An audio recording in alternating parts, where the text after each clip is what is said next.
Yo friends, I wanted to introduce you to one of my favorite trees. This is truly a tree I believe should be planted on every suburban front lawn up and down the East Coast. This tree is a wildlife powerhouse. It supports over 200 different types of caterpillars and moths. More of those means more birds.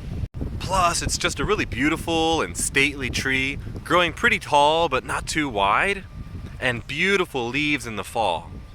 And one of my favorite facts about this tree is it drops hundreds of pounds of free protein, delicious nuts every year for humans to consume. This is the shagbark hickory, Caria ovata. These are its leaves. They come in sets of 5, with the bottom 2 being a little smaller than the top 3, and a little bit of a soft tooth edge there at the edge of the leaves. It's probably most recognizable by its shaggy bark, hence the name. It kind of peels off in these large layers. There's also another tree in the hickory family called the shellbark hickory, which has a similar look to its bark, but its leaves come in sets of 7. This is the fruit it drops, these green baseballs here. And while we don't really eat the fruit like we would eat an apple, we want to eat the seeds that are inside of it. You can crack open these fruits once they dry out a little bit, and inside is this nut, the shagbark hickory nut, considered by many one of the tastiest nuts in the world. You can crack these open with a normal nut cracker. It's not nearly as hard of a shell as like a black walnut, so they're a lot easier to access. You also can kind of just smash it with a hammer. What I'll do is I'll just crack open a whole bunch, throw them in a bowl on the kitchen table with a pair of like wire clippers, and then kind of go to town as we have guests over and we all kind of pick at the nut meat after dinner. It's kind of like a vegan crab fest. You also can just crack open a whole bunch of these, smash open a whole bunch with a hammer, throw nut meat and shells and everything into a pot of boiling water and let it steep overnight and create a delicious hickory nut tea. If you can't spot the tree because of its bark or its leaves, another great way is just to walk around and look down this time of year.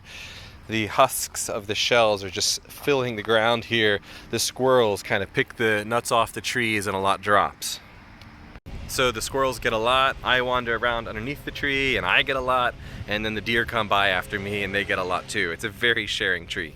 I mean it when I said these should be planted everywhere. They're native, they're hardy, so they're really easy to grow. Plus, they provide an absolute abundance of food for wildlife, including food for important caterpillars and moths and thus birds.